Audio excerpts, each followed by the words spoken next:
2025 PYQ practice series. You people are going to appear for your exams very soon, and so I am going to start this series जहाँ पे it is high time कि अब हम लोग question practice करना start कर दे, जो आपको क्लैरिटी देगा कि आपकी कितनी अच्छी तैयारी है, कैसे टाइप के क्वेश्चंस पूछे जा रहे हैं, व्हाट आर द सेक्शंस जिन पे आपको ज्यादा ध्यान देना चाहिए and what are the sections जिनको आप नहीं भी पढ़ के जाओगे तो चलेगा। इन सभी क्वेश्चंस के आंसर आपको मिलते हैं जब आप क्वेश्चंस लगाते हैं, कीवर्ड्स पकड़ते हैं एंड जज करते हैं कि आपकी तैयारी कितनी अच्छी जा रही है। In today's video I am going to take up the questions of language and pedagogy from latest to oldest, ताकि आप लोग समझे कि किस टाइप के क्वेश्चंस आजकल के पैटर्न के अकॉर्डिंग पूछे जा रहे हैं। You are going to see detailed explanation of questions in this video, ताकि आप क्वेश्चंस के थ्रू ही इन कॉन्सेप्ट्स को अच्छे से समझ पाए।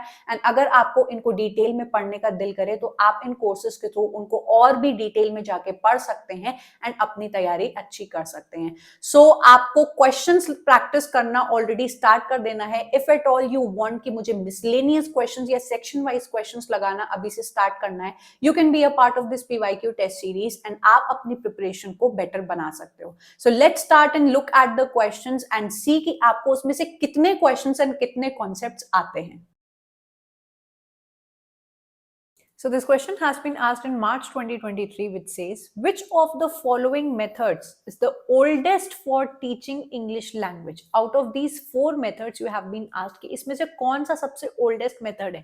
Your answer is grammar translation method, which I told you is known by so many names. This is known as the traditional method, the oldest method, the classical methods, because this was a method, GTM was the method that was used to teach classical languages like Latin and Greek. तो ये जो method है आपका, आपको English या एक नई भाषा सिखाने की कोशिश करता है with the interference of your mother tongue, जो भी आपकी नेटिव भाषा होती है उसके थ्रू ये आपको नई भाषा सिखाने की कोशिश करता है। I have also given you an example कि अगर आपको इंग्लिश सिखानी है, the cat is on the table, तो आपको पहले सिखाया जाएगा कि बिल्ली मेज पर है। And this is how your interference of the mother tongue in GTM plays an extremely important role, which is known as the oldest method. I hope this is clear.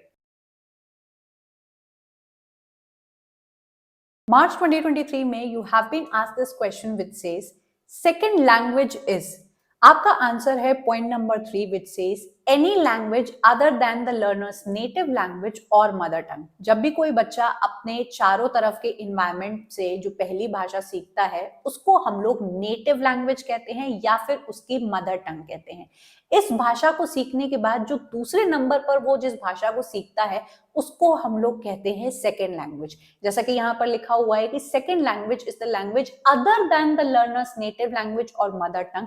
हमेशा ये रूल होता है कि आप अपनी मदर टंग के बाद जिस लैंग्वेज को सीखते हो उसको सेकेंड लैंग्वेज का दर्जा मिला होता है। इससे ये मतलब नहीं है कि ये सेकेंड लैंग्वेज कम इंपॉर्टेंट हो गई या फिर आप इसका कम इस्तेमाल करेंगे, या फिर जैसा कि यहाँ पे लिखा है कि it is used by second generation learner, तो ऐसा कुछ भी नहीं होता है। वो भाषा जो आप नेटिव लैंग्वेज, मदर लैंग्वेज के बाद सीखते हैं उसको हम लोग बोलते हैं सेकेंड लैंग्वेज। मैं आपको इंडियंस के केस में इसका एग्जांपल दे दूंगी कि most of the north Indians की जो पहली भाषा होती है, जैसे हम लोग की हिंदी होती है, उसके बाद हम लोग इंग्लिश को सीखते हैं एज अ सेकेंड लैंग्वेज, तो इंग्लिश हमारी सेकेंड लैंग्वेज बन जाती है and this is what the answer is demanding from you. June 2023 में you have been asked this multiple selection question which goes, which of the following points are correct regarding direct method of teaching English in a classroom scenario? आपके सामने 5 points दिए हुए हैं and you have to pick out the correct ones जो direct method की teaching methodology के according बिल्कुल fit बैठते हैं। तो point number A is there is no interference of the mother tongue। ये वाला ऑप्शन बिल्कुल सही बैठेगा because direct method is a method जहां पर किसी भी तरीके से आपकी जो मदर टंग होती है, नेटिव लैंग्वेज होती है, उसका इंटरफेरेंस बिल्कुल भी नहीं देखा जाता है। If you are teaching your students English, you think in English, you talk in English, you walk in English, आपका जो टारगेट लैंग्वेज का यूसेज होता है वो मैक्सिमम होता है एंड इन नो वे आपकी जो मदर टंग होती है वो इंटरफेयर करती है। तो ये वाला ऑप्शन बिल्कुल सही है। Point number B, there is direct connection between the target language, that is English. Learners think in the target language and express in the target language. अक्सर हम लोग जब नॉर्मली अपनी नेटिव भाषा या मदर टंग से इंटरफेयर कराते हैं तो हम लोग सोचते हिंदी में है एंड इंग्लिश में उसको ट्रांसलेट करके जो सेंटेंस बनाते हैं तब हम लोग दूसरों के सामने बोलते हैं. टारगेट लैंग्वेज में या डायरेक्ट मेथड में ऐसा नहीं होता है. You think in English and you speak in English.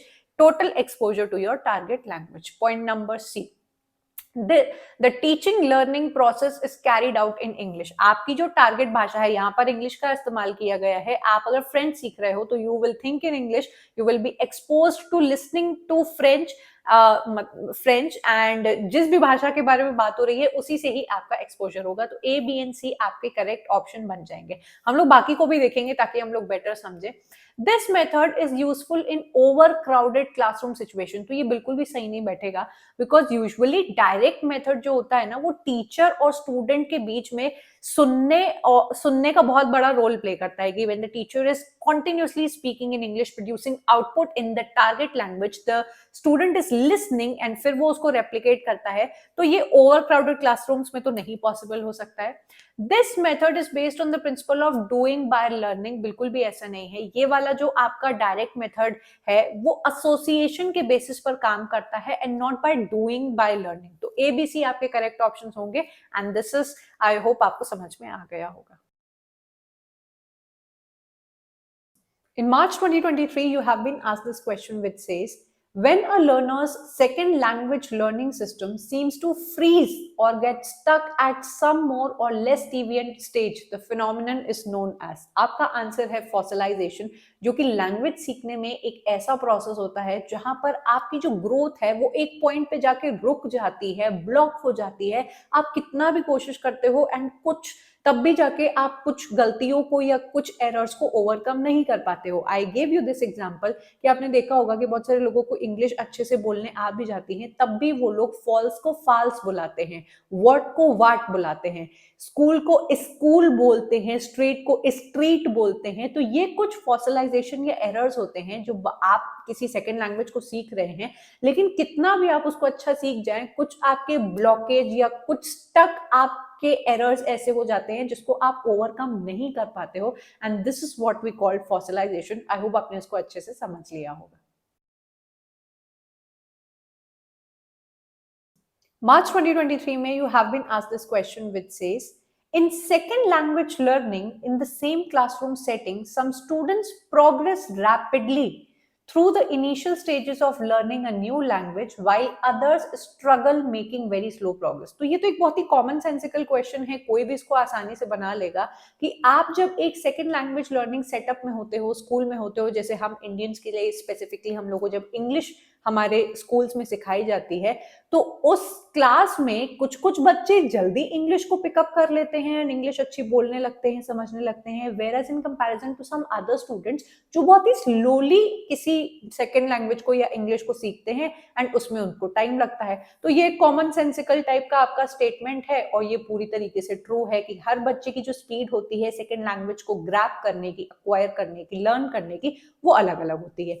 दूसरा जो रीजन हमारा दिया हुआ है, some learners never achieve native like command of a second language. भाई ये बात तो बिल्कुल ट्रू है कि बहुत सारे सम लर्नर्स या मोस्ट ऑफ द लर्नर्स ऐसे होते ही हैं कि नेटिव की तरह इंग्लिश या सेकेंड लैंग्वेज जिसको भी वो सीखने की कोशिश कर रहे हैं कभी भी नेटिव लाइक इंग्लिश वो नहीं बोल सकते हैं. इसको आप अप्लाई कर सकते हो कि कोई अगर ब्रिटिशर भी है वो अपनी सेकेंड लैंग्वेज को अगर हिंदी सीख रहा है तो क्या वो हम लोगों की तरह हिंदी बोलने लगेगा चाहे वो कितनी भी अच्छी प्रैक्टिस कर ले, कितना भी उसको अच्छा एनवायरनमेंट मिल जाए. एक नेटिव की तरह वो हिंदी कभी भी नहीं बोल पाएगा या फिर बहुत कम ऐसा होगा कि बोल पाएगा. तो यहाँ पे it applies to any language कि आप इंग्लिश आपकी पहली भाषा है, हिंदी सीखने की कोशिश कर रहे हो तो बिल्कुल नेटिव की तरह नहीं बोलने लगोगे. और हम लोग जैसे इंग्लिश को अपनी सेकंड भाषा के रूप में सीखते हैं तो we are also someone who can never speak or become in the talk in the language of a native as they speak English. तो ये भी बिल्कुल सही स्टेटमेंट बनता है. आपका आंसर होगा point number B. Both A and R are correct, but R is not the correct explanation of A. आपके दिमाग में आ रहा होगा कि दोनों ट्रू है, तो करेक्ट एक्सप्लेनेशन क्यों नहीं है? क्योंकि यहाँ पे in second language learning classroom setup के बारे में बात की जा रही है. यहाँ पे आपके क्लासरूम सेटअप के बारे में बात नहीं की जा रही है. तो एक दोनों स्टेटमेंट्स ट्रू हैं, लेकिन एक दूसरे का कॉज एंड इफेक्ट रिलेशनशिप नहीं बना रहे हैं. इसकी वजह से आपका आंसर हो जाएगा point number 2. In November 2017, you have been asked this very easy question through which not only one concept is tested of yours, but two, which says the grammar translation method of language teaching does not include focus on grammar rules. ये तो बिल्कुल ही होगा, because grammar translation method में आपके grammar का एक बहुत बड़ा रोल बनता है. Vocabulary memorisation, this is not a method जो आपको कम्युनिकेटिव या फिर बहुत ही ज्यादा इंटरैक्शनल वे में सिखाया जाता है. आपको यहाँ पे एक्सप्लिसिटली सिखाई जाती हैं ग्रामर, वोकैबुलरी एंड रटने को चीजें दी जाती हैं. तो मेमोराइजेशन वाला पॉइंट इसके अंदर आएगा. इंडक्टिव टीचिंग, ये पॉइंट बिल्कुल गलत है. I tell you why. Focus on written language, आपकी ये वाली जो मेथड है जीटीएम, वो रीडिंग एंड राइटिंग पर ज्यादा फोकस करता है, एक्यूरेसी पर ज्यादा फोकस करता है in comparison to your listening और स्पीकिंग और फ्लुएंसी. आपका जो ग्रामर ट्रांसलेशन मेथड है वो डिडक्टिव मेथड का इस्तेमाल करता है, एंड आपका इसके कंपैरिजन में जो डायरेक्ट मेथड होता है वो आपका इंडक्टिव मेथड को इस्तेमाल करता है. अब पेपर 1 में या फिर आपके पेपर 2 में आप इन दोनों कॉन्सेप्ट्स को पढ़ते ही हो. Deductive method is a method जहां पर आपको पहले रूल्स बताए जाते हैं and then you are taught the examples. Inductive method में एग्जाम्पल्स पढ़ा के फिर आपके रूल्स को डिस्कवर कराया जाता है. तो यहाँ पर क्लियर है हम लोग के सामने कि जो आपका ग्रामर ट्रांसलेशन मेथड होता है वो डिडक्टिव मेथड को यूज करता है, इंडक्टिव टीचिंग को बिल्कुल भी यूज नहीं करता है. And this is what your answer says. December 2018 में you have been asked an extremely interesting question जो आप सब लोग को बहुत ही मजा आएगा सुन के.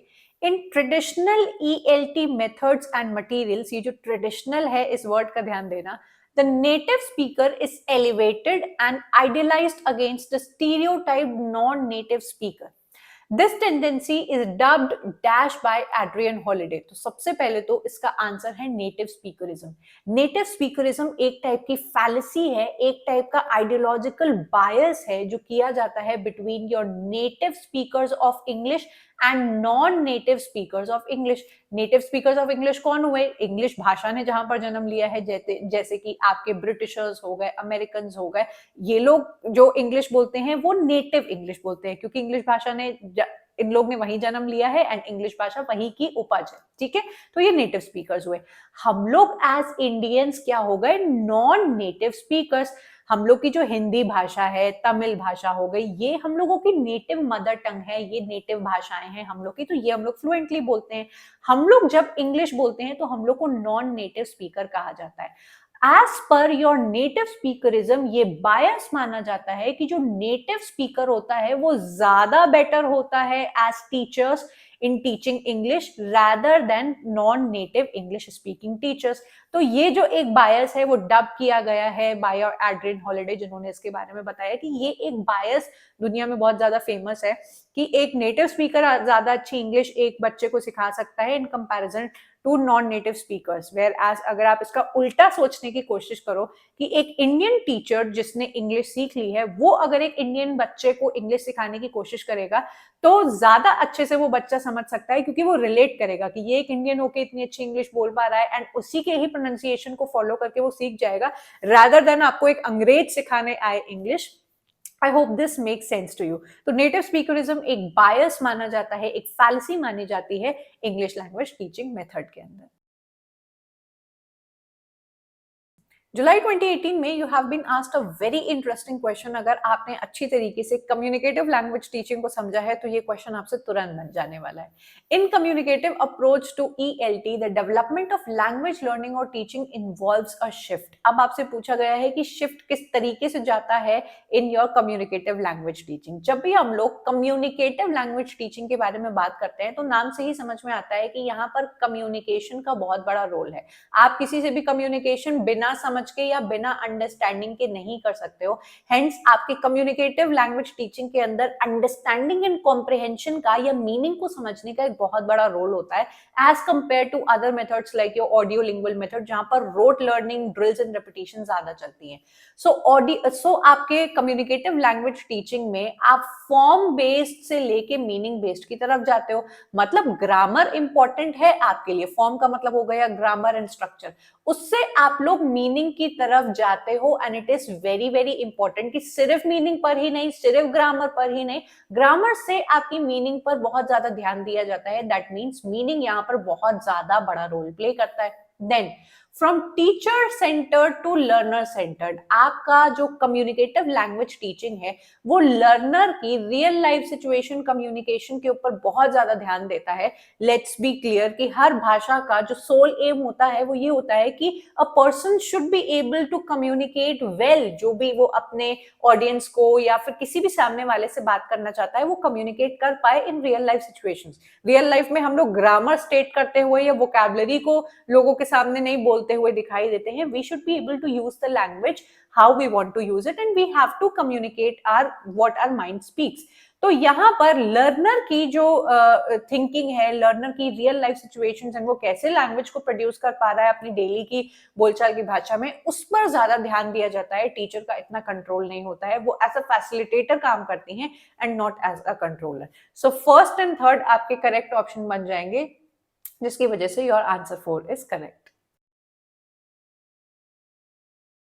December 2015 में you have been asked a very interesting question which is a match the following question, जहां पर आपको लिस्ट 1 के अंदर 4 मेथोडोलॉजीज दी जाती हैं इंग्लिश लैंग्वेज टीचिंग की एंड उनसे रिलेटेड जो कीवर्ड्स हैं जो आपने उनके अंदर पढ़े हैं उनसे आपको मैच करना है। तो ग्रामर ट्रांसलेशन मेथड जैसे ही आ जाएगा आपका डायरेक्ट ध्यान जाना चाहिए strategic use of mother tongue, क्योंकि मैंने आपको पढ़ाया है कि लैंग्वेज 1 का बहुत इंटरफेरेंस होता है आपकी लैंग्वेज 2 या टारगेट लैंग्वेज को सीखने में। दैट इज कि अगर आप इंग्लिश सीख रहे हो तो इंग्लिश आपको सिखाएंगे आपकी mother tongue, for example Hindi का इस्तेमाल करते हुए। यहां पर मदर टंग का इंटरफेरेंस हमें देखने को मिलता है। डायरेक्ट मेथड जैसे ही आ जाएगा तो आप देखेंगे शंस मदर टंग, क्योंकि आपका जो GTM मेथड था, ग्रामर ट्रांसलेशन मेथड, उसके बिल्कुल रिएक्शन में निकल के आता है योर डायरेक्ट मेथड, जो कहता है कि ये कोई बात नहीं होती है कि आप इंग्लिश को सिखा रहे हो हिंदी का यूज करके। तो this particular method completely rejects and shuns mother tongue, तो ये आपका डायरेक्ट मेथड से मैच करेगा। Then we have total physical response, एक बिल्कुल अलग तरीका आपकी इंग्लिश लैंग्वेज टीचिंग को सिखाने का, जहां आपके कान में बार बार ओरल इनपुट डाला जाता है कि जंप, वेव, से हाय। तो आपके कान में जो वर्ड्स जाते हैं ओरल इनपुट के थ्रू टोटल फिजिकल रिस्पॉन्स में मूवमेंट के साथ कॉम्प्लीमेंट करके ये वाला जो आपका मेथड है काम करता है। Then we have the natural approach, जो एक ऐसा तरीका होता है आपकी किसी भी नई लैंग्वेज को सिखाने का जहां पर आपकी स्टीफन क्रैशन की जो कॉम्प्रिहेंसिबल इनपुट वर्ड होता है उसका इस्तेमाल करते हैं कि बच्चे को नेचुरली आप वो इन्वायरमेंट दो, उसके कान में रोजमर्रा में जो नई भाषा के वर्ड्स पढ़ते रहेंगे वो ऑलरेडी उसके पैटर्न्स को पिकअप कर लेगा एंड वो सीखने लगेगा उस नई भाषा को। हेंस नेचुरल अप्रोच में आपका कॉम्प्रिहेंसिबल इनपुट है वो मैच कर जाएगा एंड इसकी वजह से आपका करेक्ट आंसर बनेगा ऑप्शन नंबर 1। आई होप आपको सभी मेथड्स एंड उससे रिलेटेड कीवर्ड समझ में आ गए होंगे। 2016 में पूछा गया है आपसे ये question which says functional communicative approach in English language teaching is in opposition to. अब आपको फंक्शनल कम्युनिकेटिव अप्रोच से ज्यादा कंफ्यूज नहीं होना है। हम लोग जब CLT मेथड को पढ़ते हैं which is communicative language teaching या फिर आपके FCA कम्युनिकेटिव अप्रोच, तो ये ऑलमोस्ट वन और द सेम थिंग है। आपसे बोला गया है कि ये जो दोनों मेथड्स हैं वो किसके ऑपोजिशन में है, तो आपका आंसर है स्ट्रक्चरल अप्रोच के। I have already already taught you कि जो स्ट्रक्चरल अप्रोच होता है वो पैटर्न्स के ऊपर काम करता है। जब हम लोग एक लैंग्वेज के पैटर्न के बारे में बात करते हैं तो जाहिर सी बात है कि हम लोग उसके ग्रामर के बारे में बात कर रहे हैं, उसका सेंटेंस का स्ट्रक्चर क्या है उसके बारे में बात कर रहे हैं, उसकी वोकैब के बारे में बात कर रहे हैं। तो ये सभी चीजें आपके कम्युनिकेटिव लैंग्वेज टीचिंग के अंदर बहुत बाद में आती हैं या फिर बोल सकते हैं नहीं आती हैं। Communicative language teaching as the name says आपके इंटरैक्शन पर ध्यान देता है, आपकी फ्लुएंसी के ऊपर ध्यान देता है। आप रियल लाइफ सिचुएशंस में अपने लैंग्वेज को किस तरीके से इस्तेमाल करते हो while you are talking to someone, उसके ऊपर ध्यान देता है, rather than putting your emphasis on rote learning of the grammar, capturing the patterns and sentence structure क्या होगा इसका। तो आपका structural approach and communicative language approach बिल्कुल अलग अलग है, जहां पर स्ट्रक्चर आपकी rote learning in patterns and structure के ऊपर काम करता है, वेयर कम्युनिकेटिव लर्निंग आपकी फ्लुएंसी के ऊपर and how you are interacting with people, what kind of language you are using, उस पर काम करता है। तो ये आप बोल सकते हैं काफी ज्यादा एक्यूरेसी पर काम करेगा एंड वो आपका फ्लुएंसी पर काम करेगा, एंड दैट इज व्हाई ये दोनों बिल्कुल इन ऑपोजिशन है।